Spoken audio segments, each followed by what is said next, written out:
पढ़ाई करनी है, एग्जाम की तैयारी करनी है, लेकिन मन है कि पढ़ाई में लगता ही नहीं। नींद आने लगती है, मन भटकने लगता है। इतनी कोशिश करता हूँ ध्यान लगाने की, लेकिन ये ध्यान पढ़ाई में लगता ही नहीं। इधर उधर की बातें दिमाग में घूमने लगती हैं। कल पढ़ लूंगा, कल कर लूंगा, करते करते वो कल आ ही नहीं पाया। अरे ये पढ़ाई नहीं, एक चुनौती है। ये कोई परीक्षा नहीं, बल्कि एक जंग है। और ये जंग बहुत छोटी सी है, क्योंकि तुम्हें जिंदगी में आगे ऐसी ऐसी चुनौतियों का सामना करना पड़ेगा, ऐसी ऐसी जंग लड़नी पड़ेगी कि तुमको समझ में आ जाएगा कि जिंदगी जीना आसान नहीं होता। ये पढ़ाई तो तुमको उस आने वाले कल के लिए तैयार कर रही है। अरे अगर अभी इसी से हार मान गए तो आगे क्या करोगे? कब तक सचिन तेंदुलकर और बिल गेट्स का एग्जाम्पल देकर खुद को समझाओगे कि उन्होंने भी तो पढ़ाई नहीं की थी? अरे उनके दिल में एक जुनून था, एक जज्बा था। अपने आप से पूछो, तुम्हारे दिल में ऐसा कौन सा जुनून है, ऐसा कौन सा जज्बा है जो बिना पढ़ाई के तुम्हारे हर सपने को पूरा कर दिखाए?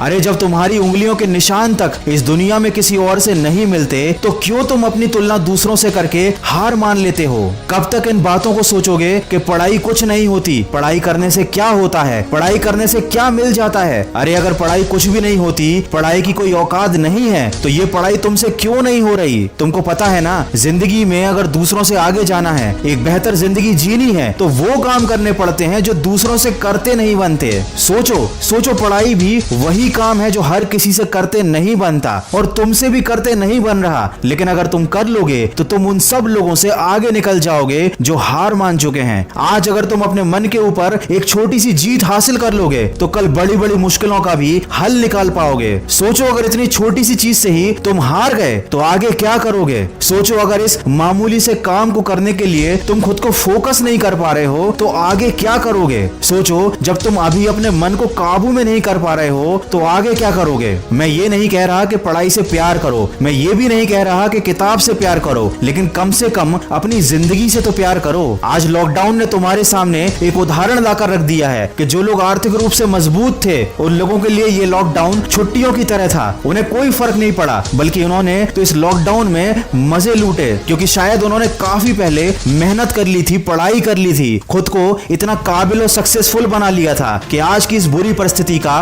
उन पर कोई प्रभाव नहीं पड़ा। और जिन लोगों ने सही समय पर अपने समय का इस्तेमाल नहीं किया, उन्होंने अपने मन को काबू नहीं किया था, अपने आप को सफल नहीं बनाया था, आज उनकी जिंदगी जहन्नुम से भी बदतर हो चुकी है। दोस्त, जिंदगी का कोई भरोसा नहीं, परिस्थितियों का भी कोई भरोसा नहीं। आज अच्छी हैं तो कल बुरी हो सकती हैं। आज माँ बाप तुम्हें बिठाकर खिला रहे हैं, कल कौन खिलाएगा? आज तुम सबकी जिम्मेदारी हो, लेकिन कल सबकी जिम्मेदारी तुम्हारे कंधे पर आएगी और तब तुम्हें सारी चीजें क्लियर हो जाएंगी, लेकिन एक पछतावा रह जाएगा। उस दिन पछताने से ज्यादा बेहतर है आज थोड़ा सा कष्ट उठा लो, अपने आलस्य को एक गठरी में डालकर कमरे के किसी कोने में फेंक दो, मन को भटकाने वाले विचारों को आग लगा दो, समय को बर्बाद करने वाले मोबाइल को स्विच ऑफ कर दो, अपने दिमाग को थोड़ा खाली करो और एक बार फिर से मेरी कही बातों को जरा ध्यान से सुनो। तुम्हें पढ़ने से कोई रोक नहीं पाएगा, तुम्हें आगे बढ़ने से भी कोई रोक नहीं पाएगा। एक बार मन में शांत दिमाग से खुद से कहो, नो एक्सक्यूज, फिर देखो क्या होता है। ये बात हमेशा याद रखना, तुमको विकल्प बहुत मिलेंगे मार्ग भटकाने के लिए, लेकिन संकल्प